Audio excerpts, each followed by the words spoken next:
Hi, I'm Diana, and I'm sitting here today with managing partner Sandra Ziskind and retired OPP officer and safety ambassador for Diamond & Diamond, Mr. Cam Woolley. On today's episode, we're talking about electric vehicles and road safety.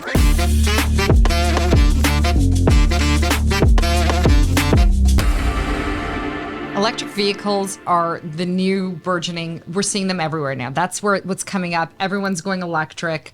My brother keeps telling me to get an electric car because I'm at the gas station, which is the worst. I hate going to the gas station more than anything in the world. I don't know what it is. That's my one thing. Pumping gas Plus for me like is the worst. $300. And it's like $300. Yeah. But, Cam and you and I have had many discussions, and I think people don't know, and maybe it would be helpful if you could tell us, electric vehicles can be more dangerous, right? Yeah, they can. Now, arguably, the performance is as good or in many cases better than internal combustion engine or ICE vehicles, and they do well in crash tests, or at least most of them do. The issue is whether it's an I.C.E. vehicle or electric, mass matters in collisions. So the problem with electric vehicles is, because of current battery technology, is they simply weigh more. They weigh a lot more. How much more do they weigh?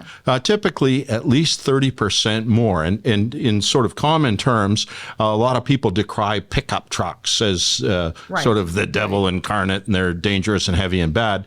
Well, an electric mid to full-size SUV will weigh as much or more than a pickup. So a Kia SUV likely weighs more than a Ford F-150.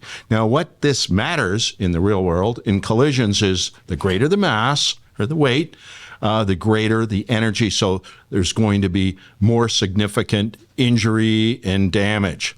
Right, because one of the things I always talk about is, like, if a Chevy Suburban gets into a car accident with like a Mini Cooper, the Mini Cooper doesn't really stand much of a chance because of the weight of the Suburban to the Cooper. So 30% more means that if you have like the equivalent of a Tesla, let's say, a Tesla then is what, like a Chevy Suburban? I read actually that they're like 6,000 pounds. Tesla Model 3 is about 6,000 pounds. Yeah, so it depends on the vehicles, but the electric vehicles are generally quite heavy. So the battery packs on a lot of these things are at least 1,000 pounds. Some of them for a full-size SUV or pickup truck are the weight of a Honda Civic. That's just for the battery pack. Just the battery. So if we forget about the electric pickups and full-size SUVs like the Hummer for now, and we just stick with sort of regular size I.C.E. and electric vehicles. You keep saying I.C.E. What is that? Internal combustion engine or gasoline. We don't know from those things. You have to explain it to us. Do I have ICE?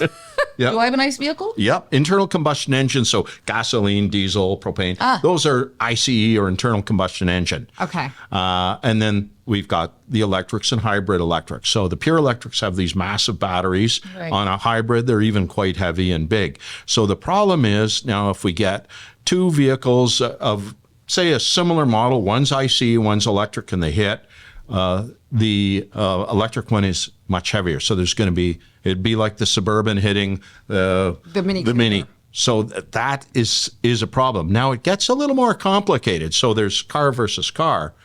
Also, there's the fact that these things, because they weigh more than the road systems were designed for. And recent tests in the U.S.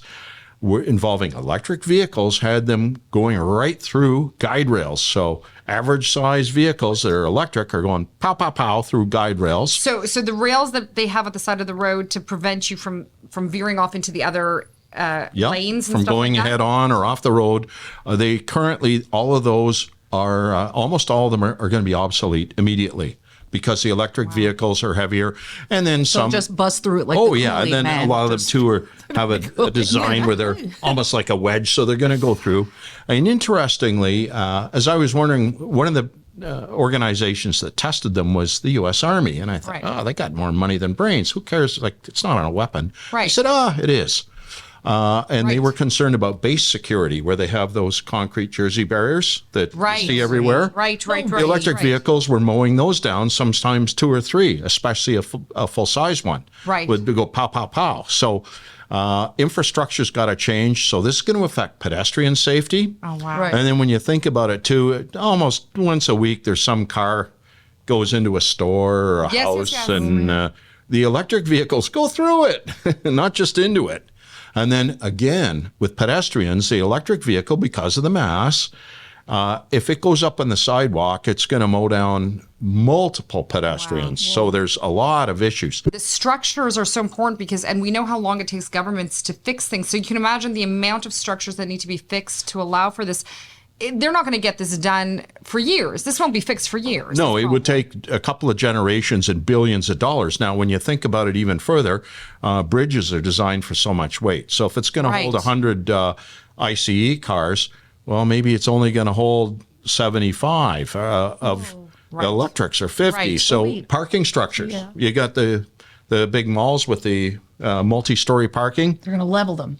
Oh, well, some of them are going to self-level. They're going to just collapse. No, he's worried about them. That's what I mean. Yeah, they're going to go concrete coming out. Yeah, it's very scary. Isn't the government moving to have only electric vehicles for like 2035? No, they're moving to more. Like I think the government is allowing more battery plant operations within Ontario so that we can produce more. The idea was to create jobs in Ontario, which is great. They're producing more jobs by allowing electric battery plant factories, which is fantastic.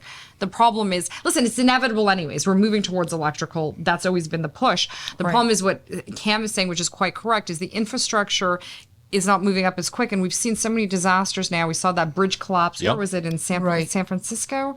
Because a tanker hit it, right? Right. Well, there's bridges collapsing because of vehicles. Right. And now there's parking structures collapse because of existing like vehicles. 100 vehicles EV vehicles going back and forth on that San Francisco bridge or whatever bridge. It's going to eventually wear it down to... Oh, no, it'll be overloaded. So it depends on what the bridges are currently designed for current vehicles. Right. So if you suddenly add 35% of the weight, it's going to push beyond their design limits. The same with parking structures. Another thing to think about is paving. Have you noticed driving here to work, they call it the butts ruts and stuff? Yeah. These things are so heavy, they wear out pavement quicker and even your driveway. So you park your new Tesla in your suburban driveway, within a couple of years, it's going to have its own little grooves and you're going to have to repave. So paving, all that. Now with this weight, you mentioned the battery plants. Yes. And all of this is to have zero emissions from the tailpipe, right? That's the idea. Well, the trouble with that whole environmental argument, it's kind of flawed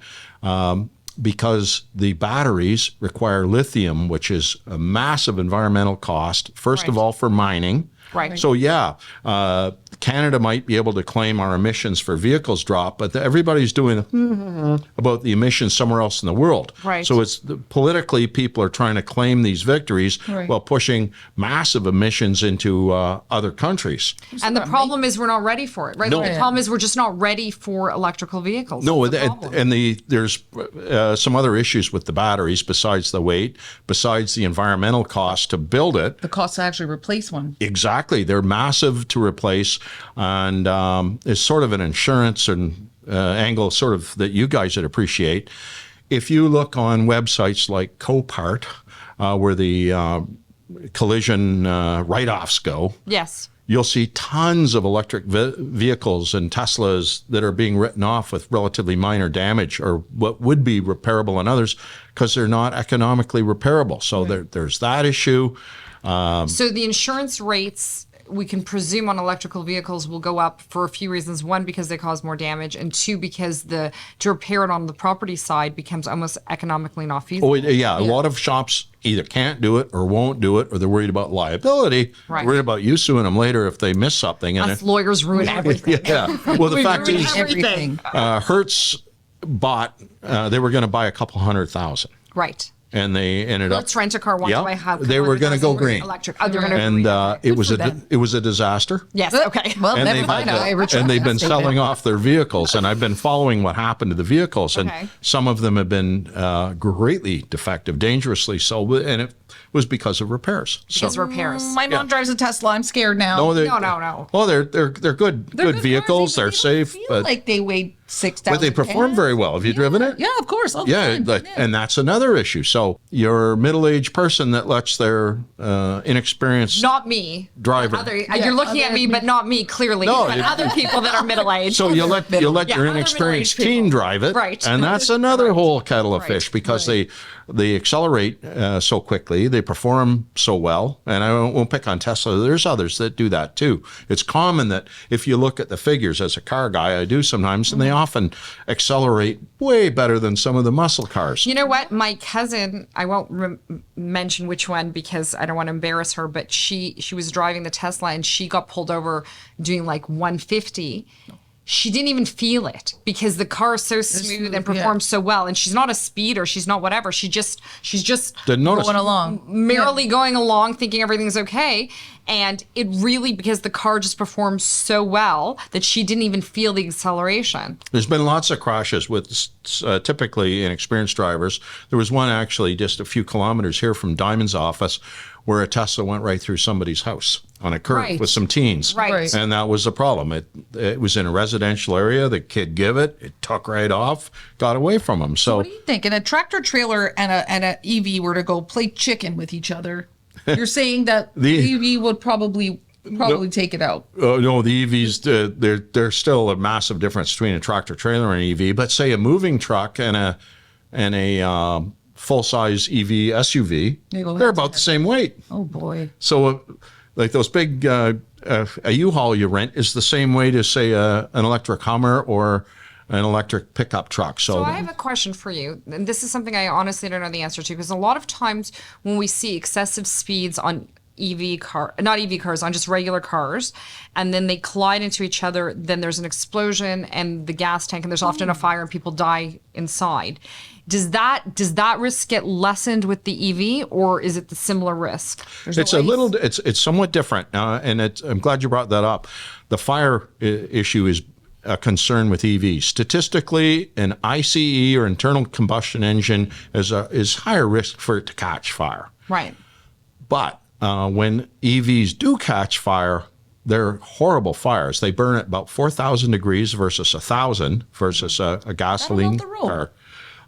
There's all kinds of poisons that get released. They take massive amounts of water and foam and other stuff. So there's a genuine issue. Like you see these fatal fires with some crappy little e-bike, usually a super cheap one, catches fire in somebody's apartment or something, and they can't put it out and people are killed. So there's a different type of fire risk with EVs, and it's coming along now. What is also interesting is Florida, after the last hurricane, had about 24 EV fires where they spontaneously combusted. People driving along, thing catches fire, and it's they got out, but it turns into one of these EV fires. Salt water conducts electricity. Right. So you get some salt water into one of these things, and even on that sort of hurricane topic, if you have an EV and you live in an area where you have to evacuate, like parts of Florida or even parts of Canada due to forest fires, you're only going to get so far before the thing runs out of electricity. Right. And there's no such thing as a jerry can where you can plug it in and fill it up. It'd have to be towed, and that's another thing. You talked about the gas station. You hate going to the gas station for 5 or 10 minutes. But remember, the electric vehicle, if it runs out, the charging stations are another issue. Yeah. They take longer to charge. It's just a mental block. I don't mind doing anything. It's like a mental thing with me. I don't know what it is. I feel like it's dirty. I feel like the handle is dirty. You gotta keep wipes in the car. I make my kid do it now. Yeah. That's what I do. I'm a horrible mother. I make my kid do it. I'm confessing here. I make my kid do it. It's like I don't like the standing there. I don't like standing outside, especially in the winter time. Yeah. I'm being like a spoiled brat, but I don't know what it is. It's just that chore that drives me nuts. If you're driving relatively short distance or within the range of the EV, charge it at home. It's really good. It's also inexpensive at this point compared to gasoline. Like people are saying, oh, it's cheaper. Here's the problem. Okay. When you look at fuel prices, a huge part of that is, we'll call it the road tax. And the electric vehicles are not paying that right now, and that's fine. But once they're not contributing to like road repairs. But once they reach a certain ratio, and in some jurisdictions they've started taxing them now. Right. That is, the government's not talking about that openly. Right. If you push them, they'll have to admit it. They have actually been looking at it. What they're looking at doing, and I think is most likely, is they'll track your mileage. Right. So that opens up a whole pile of privacy issues. It's problematic. Yeah. So people that think, oh, this is going to be cheap. Well, it's cheap today, But eventually, once they have enough electric vehicles out there, they're going to be the infrastructure still has to be maintained. And as we talked about, because the electric vehicles weigh more, they have to repave everything. They have to replace the bridges and all the structures. So there's multi-billion dollars. It's going to cost way more than it already does. So more time for construction in Canada for our construction season. It's kind of funny. The federal the federal environment minister said that he didn't want to fund any new highways, and he was criticized for it. And some people think he was kind of silly. I'm wondering if he actually knows this and figured that they can't afford to do that without the tax. So that's going to come. What are they going to tax on? Because, okay, so once I drove to Windsor, it was for a family event, and midway, I had to drop off my family. And before the dinner, while everybody else was enjoying cocktails and like a little hors d'oeuvres, I was sitting at a Canadian Tire parking lot for 35 minutes waiting for the Tesla to charge. It cost me about $12. $12, you auto pay through the app, whatever. So you're saying a portion of that should be going towards. Oh no! What's going to happen is it's going to be $25 or $30 pretty soon. Okay. Instead of 12, because they're going to have to add road tax. They would maybe do it at the charging point, but in that you can charge at home. Right. That's the problem. You can charge it at home. So what they're likely to do, some places they've just done a blanket fee. There's some states that charge you, say, $250 for your license sticker extra. Right. If you have an electric car. Yeah. But they give you kickbacks when you get an EV. Like, don't they give you like a rebate or something? Yeah, it depends on the Rebate, cost. not kickback. Yeah. Yeah, there are some. Scrap that. Yeah, there are rebate. There's some cash-ins. There are some government-sponsored incentives. Ontario doesn't have one right now, but there is a federal one, about $5,000, which will help. Although all these things are pretty expensive. One of the arguments right now about that, though, is people are buying cheap Chinese ones, which don't support any Canadian jobs, and they're getting $5,000 in taxpayer money. So it's almost like the $5,000 should go straight to the local road. You always think that the $5,000 should go straight to the local roads. What they're trying to do is make these things affordable for people. I understand. But and the problem is, if you're say more or less upper middle class, but anyway middle class, you can afford to buy a new EV, and if you're buying one every few years, it's probably a good thing. If you're not making that much money and you want it to last, you're going to get into a problem with the battery. There are few independent garages that'll touch them. Some of the things that go wrong with them, they can't repair. Right. So there are a lot of if you're replacing the batteries, it's a bit. I'm just all I keep thinking about as you're talking is the Gardner Expressway. The Gardner Expressway is already a disaster. Already cannot even deal with it'll have to be redone the again. Cars we have. The crumbly they keep talking about bringing it down, and I'm just worried. I'm worried that a lot of the infrastructure we have. I keep thinking about that condo in Florida, Surfside condo, where everyone kept saying infrastructure. Nobody wanted to pay the extra to do it, and then it pancaked, right? Yep. And then all those people were killed. The mall up north. There's been parking garages recently in New York. There's been bridges or expressway in Quebec. It's scary. Yeah, so there's these things like the Gardner, somebody's going to have to do that. So like in the next 15 to 20, say in the next 15 years, they should they'll have to redo it again. Doing some It'd be interesting to know if they're rebuilding it now. What standard are they rebuilding it to? Right, because they need to factor in. And this may affect liability too. Well, it will for private property. So malls, for example, basically have private roads and they have guide rails and lots of places have underground or multi-level parking. So all of those. So if you're in a condo and your condo fees are there, over the years you hear about these horror stories, especially older condos, suddenly everybody gets assessed $50,000 or something to fix the structure. Right. Yeah. Well, that's going to happen on all of these now, even more so, not just because it's old and tired. They're either going to have to limit the number of vehicles where you have two spots. Sorry, you bought two spots, but you only use one. So I was, after driving my mom's Tesla, I'm like, this is so much fun. This car's great. I love it. I was thinking, okay, I have a condo. I have a parking spot in my condo. So I was talking to my board and I was like, how do I go about getting a charger for this thing? Because I ain't got no outlet. They said, well, we're going to work on installing about 3 or 4 of them in the parking structure. Right. But my parking structure, I don't think if there was more than 3 or 4 or 10 EVs would be able to handle, like you said, the weight and all that stuff and the cost of fixing that as well. But more or less for me, I'm just like, well, I don't have my own individual charging system. Right. I don't have it there. That's a I'm problem limited for the to condos and apartments right now, Right. because they don't. Now, and it is an interesting idea. I'm aware of a subdivision near Ottawa. It's fairly new. A lot of it's at least middle class. A lot of people there have electric vehicals, and Did you see the parking lot next door? they Ken? started having problems. Yeah. You see the parking lot next door? Well, right now they aren't selling That parking lot's- very well. Next to Diamond and Diamond, there's a big parking lot that's been rented by Tesla for the overstocked vehicles. Right. But what's interesting is in this subdivision, people plugged in their electric vehicles to charge, and they weren't charging, and they called hydro. There's a lot of and power. It was There's a lot of power, yeah. it was taking too much power into the subdivision. Right. Now, when there's some interesting technology coming along, so the batteries are getting better, and I think that's More a efficient? fact. Yeah. Lighter? No, not necessarily lighter, but they're extending range and cutting charging time, and that's what we need to do. Right. That's what my brother told me too. That's when he the got his critical car. Yes. thing.